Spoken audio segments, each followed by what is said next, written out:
UCO bank के returns comparison करते हैं। हिस्टोरिकली रिटर्न देखें यूको बैंक का, निफ्टी सेंसेक्स इंडस्ट्रियल सेक्टर से कंपैरिजन करेंगे तो एक साल के परफॉर्मेंस को देखें तो रिटर्न जो है यूको बैंक का वो है 21.44, जबकि इसके कंपैरेटली जो सेक्टर रिटर्न है वो 38.97 है और इंडस्ट्रियल रिटर्न है 23.37 का, जबकि निफ्टी की रिटर्न है 24.2 की। लेकिन इसके बाद हम देखेंगे, अगर 6 मंथ की कंपेरिजन करेंगे तो यूको बैंक ने जहां अपने शेयर होल्डर्स को निराश किया है, 14.67 का नेगेटिव रिटर्न दिया है, वहीं सेक्टर रिटर्न पॉजिटिव रहा है। इसके अलावा अगर हम 3 महीने का पर इसका रिटर्न देखेंगे तो वहां पर यूको बैंक की रिटर्न है -6.4% की, जबकि सेक्टर रिटर्न है 2.67 की पॉजिटिव। तो ओवरऑल उसके बाद लगातार इस शेयर के अंदर हम देख रहे हैं गिरावट लगातार जारी है। यूको बैंक की रिटर्न नेगेटिव रही है, जबकि सेक्टर रिटर्न उससे कंपेरेटली बेटर परफॉर्म किया है। थोड़ा और इन्फॉर्मेशन लेते हैं इसके बारे में।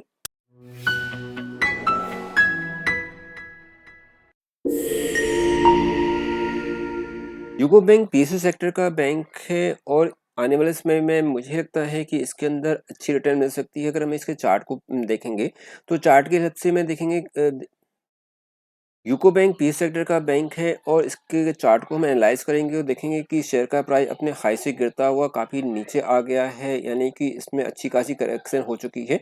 शेयर अपने पिछले एक साल से करेक्ट होकर के लगभग 41% तक का इसमें करेक्शन हम देख चुके हैं और इसने हाई से जहां पर कि इसने अपना हाई बनाया था 8 फरवरी 2024 को, जो इसका 70.41 का था, उसके बाद शेयर के अंदर हम देख रहे हैं कि एक अच्छी गिरावट आ चुकी है और शेयर अपने हाई से गिरता हुआ लगभग 41 रुपीज़ तक पहुंचा था, जो इसने बनाया था 22 अक्टूबर 2024 को। उसके बाद हल्की सी इसमें एक हमने देखी थी कि अप ट्रेंड आया है, लेकिन ओवरऑल मार्केट के अंदर नेगेटिव सेंटीमेंट बने हुए हैं और पिछले काफ़ी समय से हम देख रहे हैं कि पूरे मार्केट के अंदर गिरावट लगातार जारी है, तो यूको बैंक भी उससे अछूता नहीं है। लेकिन जैसे ही मार्केट के अंदर एक स्ट्रेंथ बनेगी और मार्केट ऊपर की ओर आने जाएगा तो उस केसेस में पब्लिक सेक्टर को ज़्यादा बेनिफिट होगा कंपेयर टू प्राइवेट सेक्टर, क्योंकि प्राइवेट सेक्टर काफ़ी ऑलरेडी अच्छा रिटर्न दे चुके हैं। तो मेरा ये मानना है कि आने वाले समय में यूको बैंक को एक अच्छी रिटर्न मिल सकती है और यहाँ से वापस एक अप ट्रेंड की ओर जाता हुआ दिखाई देगा ये बैंक। आइए थोड़ा सा और एनालाइज करते हैं इस बैंक के बारे में। पिछले एक साल के चार्ट को हम एनालाइज करेंगे और देखेंगे कि जो यूको बैंक था उसका 200 DM और 50 DMA के कंपेरेटली पिछले फरवरी मार्च अप्रैल में जो इसके अंदर वॉल्यूम थी वो काफ़ी अच्छी थी। उसके बाद शेयर के अंदर हमने देखा कि एक गिरावट दर्ज हुई थी और अभी जो शेयर का प्राइस है वो अपने 50 DMA और 200 DMA के नीचे ट्रेड करता हुआ दिखाई देता है, जहाँ पे इसका 50 DMA है 47.25 और 200 mA 48.75, जबकि मार्केट में अभी जो करंट प्राइसेस का वो अपने 50 DM और 200 mA से नीचे ट्रेड करता दिखाई दे रहा है। साथ ही वॉल्यूम में भी थोड़ी गिरावट हम देख रहे हैं, जहां वॉल्यूम पहले काफ़ी अच्छी थी, वॉल्यूम में कमी दिखाई देती है। साथ ही कंपनी के एसेंशियल को देखेंगे तो मार्केट कैप्चरिंग है 54,363.74 करोड़ की, कासा 37.45% का है। यहाँ पे शेयर की फेस वैल्यू 10 रुपीज़ की है, पीबी है 2.16 का, पी 24.491 का है, डिविडेंड यील्ड है 0.62% का, प्रोमोटर्स की होल्डिंग 95.39 की, यानी प्रोमोटर की होल्डिंग काफ़ी अच्छी है इसके अंदर, अर्निंग पर शेयर है 1.83 का।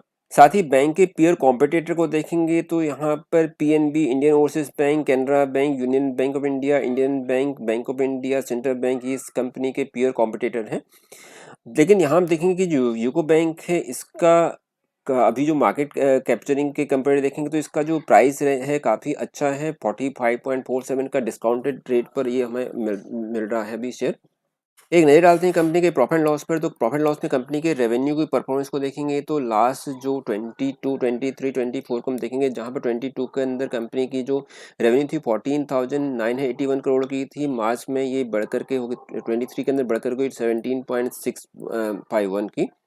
24 के अंदर अगर हम देख रहे हैं कि इसके अंदर ग्रोथ है और 21,854 हो गई है और टीटीएम में 23.514, यानी कंसिस्टेंटली इसके अंदर ग्रोथ हम देख रहे हैं। साथ ही अगर हम कंपनी के फाइनेंशियल प्रॉफिट को देखेंगे तो फाइनेंशियल प्रॉफिट की क्या परफॉर्मेंस है, तो यहाँ हम देखेंगे कि कंपनी का जो प्रॉफिट था 23 के अंदर वो था 614 करोड़ का, लेकिन मार्च 24 के अंदर ये प्रॉफिट नेगेटिव हो गया है, -416, और टीटीएम है -431 का। प्रॉफिट बिफोर टैक्स हम देखते हैं तो यहाँ पर प्रॉफिट बिफोर टैक्स में जहाँ पर 24 के अंदर था 17,050 का, फिर 23 के अंदर था 29,005, 24 के अंदर था 25,069 और TTM है 3384 का, यानी प्रॉफिट बिफोर टैक्स हम देख रहे हैं काफ़ी अच्छा इंप्रूवमेंट हुआ है। बैलेंस शीट में कंपनी के बोरोविंग्स और रिजर्व की क्या पोजीशन है। रिजर्व हम देखते हैं तो रिजर्व में कंपनी के पास जो रिजर्व है वो 23 के अंदर थी 13,809 करोड़ की, और मार्च 24 में रिजर्व बढ़ करके हो गया 15,401। साथ ही अगर हम कंपनी के बोरोविंग्स को देखेंगे तो बोरोइंग की क्या पोजीशन है, तो बोरोइंग में हम देखते हैं 23 के अंदर कंपनी की जो बोरोइंग थी वो थी 269,839 करोड़ की। मार्च 24 में ये बोरोइंग है 288,461 करोड़ की। कंपनी के शेयर होल्डिंग पैटर्न्स को देखेंगे तो यहाँ पर प्रमोटर्स की होल्डिंग है 95.39 की, जिसमें गवर्नमेंट इंडिया की होल्डिंग है, यानी प्रेसिडेंट ऑफ इंडिया 95.39% का होल्डिंग है।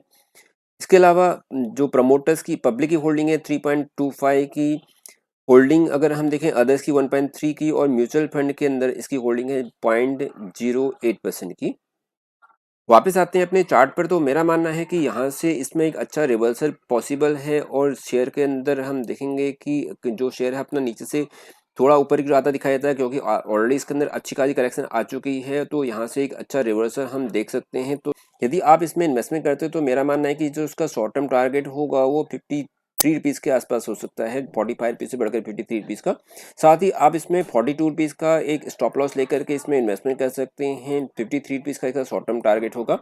साथ ही अगर आप लंबे समय तक बने रहते हैं तो आने वाले समय में आपको ये आसानी से 80 रुपीज़ को, यानी लॉन्ग टर्म के अंदर आसानी से 80 रुपीज़ को छू सकता है। तो दोस्तों ये आपके लिए यूको बैंक में एक इन्वेस्टमेंट सलाह रहेगी।